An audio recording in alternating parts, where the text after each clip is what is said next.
Hi, this is Tim of the 1916 Company. Welcome and thanks for logging on. If you love this watch, email us, Team Mosso at the1916company.com for purchase pricing and availability questions concerning this watch.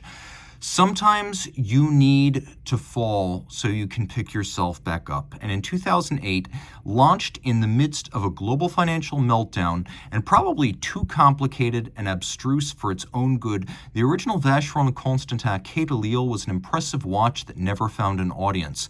Fast forward to 2016, and the once elaborately, intricately, and expensively overwrought Quai becomes a very simple three-hand date watch in steel, and all was forgiven. But it got even better, as for 2017, until the model's discontinuation in 2019, the Quai was also 100 meters water resistant for the first time, and not something Vacheron widely advertised. But if you look on your Quai case and you see 4500 S/1 game on, it is a real through and through sports watch and the best value in manufacturer movement, Geneva seal, Holy Trinity watchmaking that you can find. So the Quai in steel arrived in 2016. A year later, it got the highly water-resistant case. So 41 millimeters in diameter. You can see that the watch from end to end is 49.9 millimeters, so it's a big case, but it's not a thick case, 12.2 millimeters. And then it's got a 23 millimeter spacing between the lugs. Now I'm going to throw it on my wrist, which is 16 centimeters in circumference, and it really does sit quite low. As a tonneau case that's broad across the wrist, I would say you want to have a wrist my size or larger. You don't want to go too much smaller. You can see that the lugs are out to the edge of my wrist, not over, not beyond, but we're approaching the limit of what's possible. That said, if you move away, you can see a fairly big man. If you're a large person, albeit with a thin wrist, it's going to look good in proportion. And being fairly thin, it does what every Vacheron should do, which is fit under a dress cuff and double as your formal timepiece. Rubber strap here, but put it on alligator leather, and it's perfectly at home at the opera. The strap is a nice piece. As you can see, very thick. There's some pleating on the underside that allows it to be a bit more pliant, vent the wrist a bit. You can see there's no gouging, no crimping here. This is a factory strap in perfect condition. As a sports watch should, it has a full folding clasp and it's twin trigger release, not friction fit, so you have to press both for this to open. Internally, media blast and polish. Nice to see.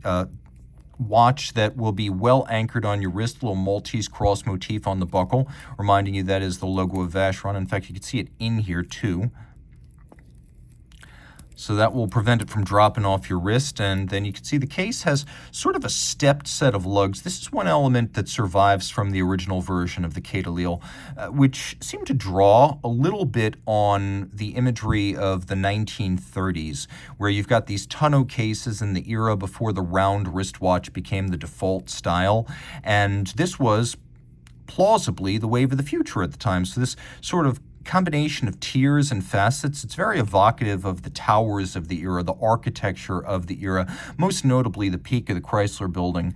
And you can see how we have little recesses in the flanks. We have a combination of polish, satination, many different layers, and a lot of visual energy on this watch, with a lot of visual details and nuances that you notice every time you see it. There's a little bit more than you saw the last time.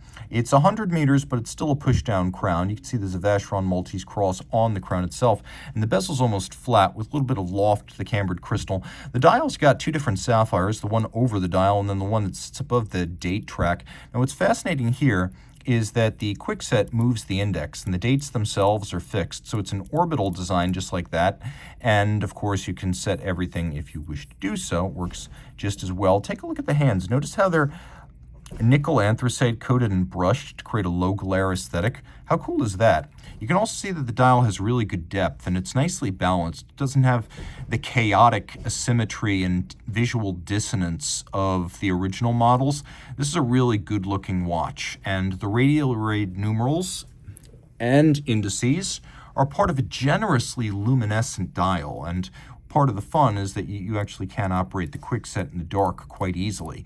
So not only do you get the time in the dark, you also get the date. So it is a true sports watch in that sense. It's also got the heart of an overseas. Flip it all over. The caliber 5100 in an overseas automatic is going to be exactly the same with only one change. In the overseas, it's going to have a gold rotor. This is tungsten. But even the tungsten rotor is nicely done with a combination of media blast, satination, and snailing on the edges. Ceramic bearings for low friction, twin barrels for 60-hour power reserve, 4 hertz beat rate, 37 pivot jewels adjusted to 5 positions, which is the high horology and chronometer standard. The twin barrels give you a little bit of a longer power reserve, which is a nice feature, and also provide a nice flat torque plateau, so the watch is a good timekeeper. Geneva hallmark on both the movement and on the case itself is since mid-2012, this has been a full watch standard, and Vacheron's movements meet those standards. Once you get below the rotor, everything is overseas quality, so you can see the bevels are mirrored, they are broad, they are rounded. We have tightly spaced stripes laid down by abrasive wheel across the bridges, polished locating pegs that help to locate bridges and springs on underlying structures, satination on wheels, engine turning on the base plate.